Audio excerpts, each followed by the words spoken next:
Alright, we are back for the final round. I recognize my opponent as someone I've played before in block dailies, but I cannot actually remember what decks he was playing. We're actually going to keep this hand even though it's only a one-lander, because if we draw a second land, we're going to get a lot of value out of these, and we have double Pillar of Flame, so I think this is a reasonable keep at one land, even though normally speaking I would not want to keep a one-lander. And Abundant Growth draws a card, so we have two chances at hitting a second land by our next turn. So we'll keep. Risky, but you have to take risks sometimes. Like, you can't always take the safe route. Alright. Not an ideal hand, but definitely keepable. Come on, lands. Not a land. Another Stringroot Geist. Okay, so he is on the aggressive Boros deck. Yeah, that was a perfect draw. So, Stringroot Geist, and we're not going to attack here. I'd like to just trade with this guy, so hopefully he doesn't have Gather the Townsfolk. He has Thalia. Yeah, so Thalia is fine. He still can't attack through our guy. So we can either play another Stringroot Geist, but I personally prefer just pillaring this, just to get it out of the way. Before it grows out of control. We don't want it to grow too big, so. And we're not blocking. I'd rather save Stringroot Geist for like something bigger than just taking two. Our plan at this point in the game is to buy time to cast this. That's basically our game plan at this point. Another Champion of the Parish, and a Cloistered Youth. Okay, so we drew the Forest. So Thalia is really kind of hurting us a lot here. I don't actually know whether we want to kill Champion. I don't think we want to kill Cloistered Youth. We could pillar his Champion here, but I think the best play may actually just be Strangleroot Geist. And what this allows us to do is we can double block like any number of these creatures. Like, we can double block this or double block this, and that Fiend Hunter. That's bad news. Okay.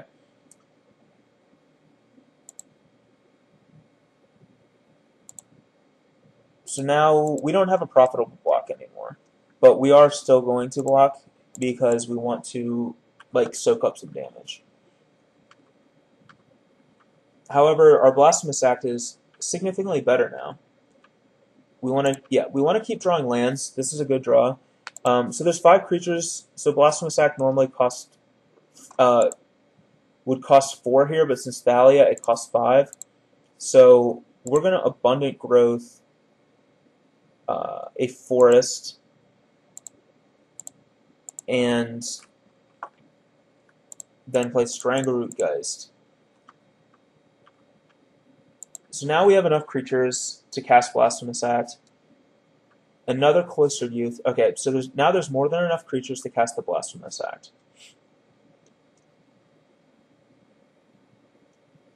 But we want to make sure we can't kill too many creatures in combat here. We don't want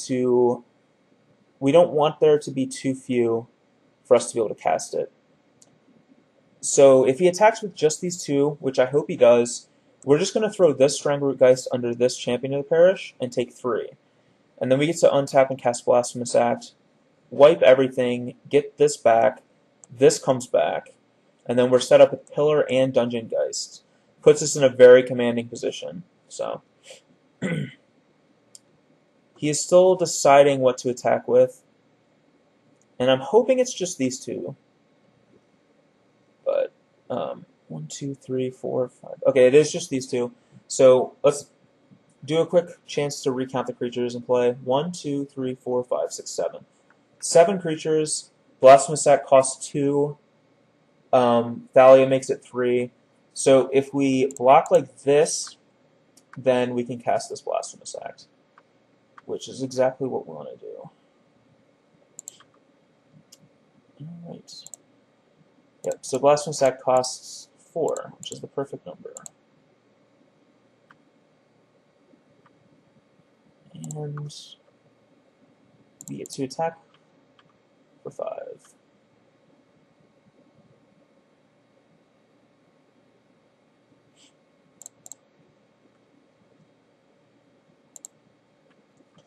So this game, you know, we kept a sketchy one-land hand, but it seems to be panning out pretty well for us. You know, that's an argument for keeping hands like that sometimes. That's kind of annoying, but, you know, sometimes you miracle a bonfire.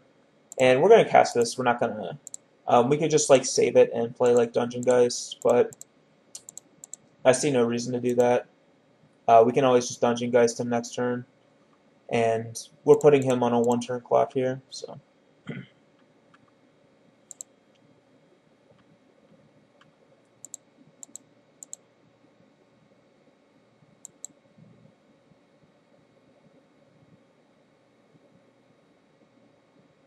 Silverblade Paladin.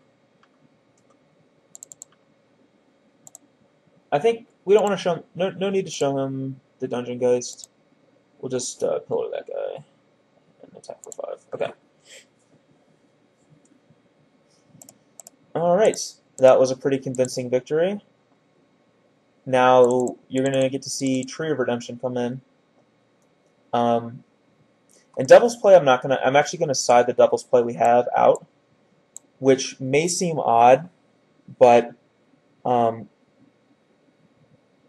his deck is very quick, and the creatures grow very fast. So when you're on the draw, it's hard to hit a creature with Devil's Play on the draw because they're kind of growing out of range as your mana is going up. So we're gonna cut that. We have to cut 2 more cards as well.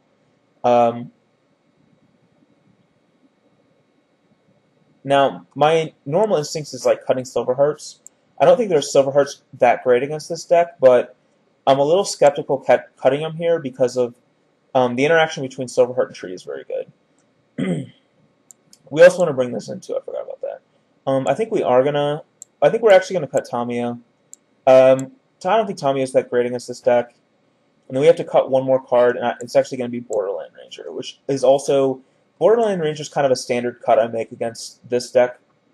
In general, because the body doesn't do too well against them. Their creatures are bigger than 2/2s.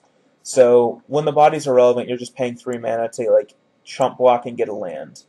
And I think we can do better than that. So I'm happy with this. We'll see how it goes.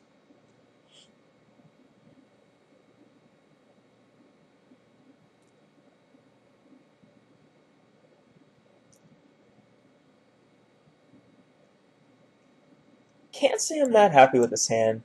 Not the best. We're not gonna mulligan it, but yeah, we're not excited about it either. So, okay.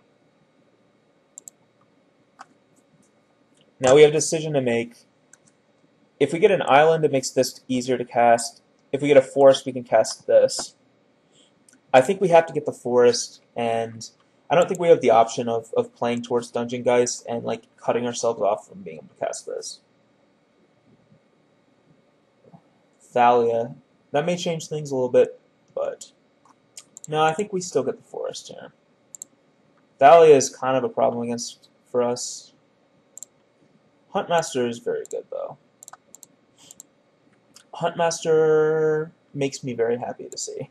That was one of the better cards we could draw. Now, if we just draw Wolfear Avenger next turn, I will be a happy camper. Again, there's no reason to block here.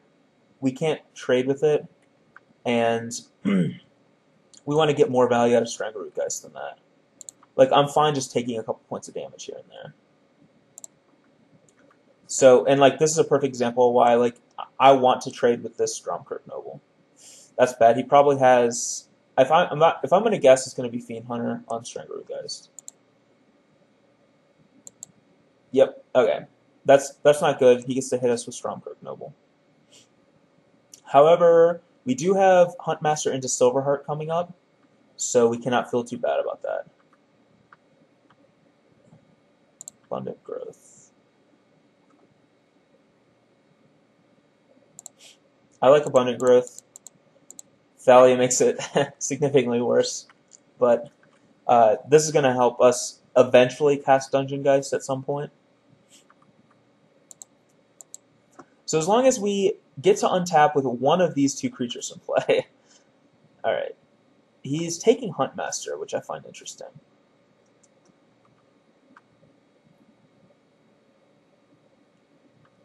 He doesn't want to attack with Stormcroak Noble, he doesn't want to trade it with our Wolf token, but that actually works out better for us because he doesn't know we have this. And we would love to be able to bond here, which is what we get to do. And he's already played 2 Fiend Hunters, so very good chance he does not have another Fiend Hunter.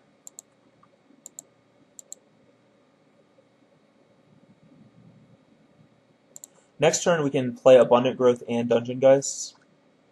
We can also Bonfire for 2, which at this point seems a little weak. We're not really killing anything on a Bonfire for 2. Lightning Mauler is not scary, and chooses not to soul bond, he's not attacking. Okay. Another Silverheart, awesome. I like to see that.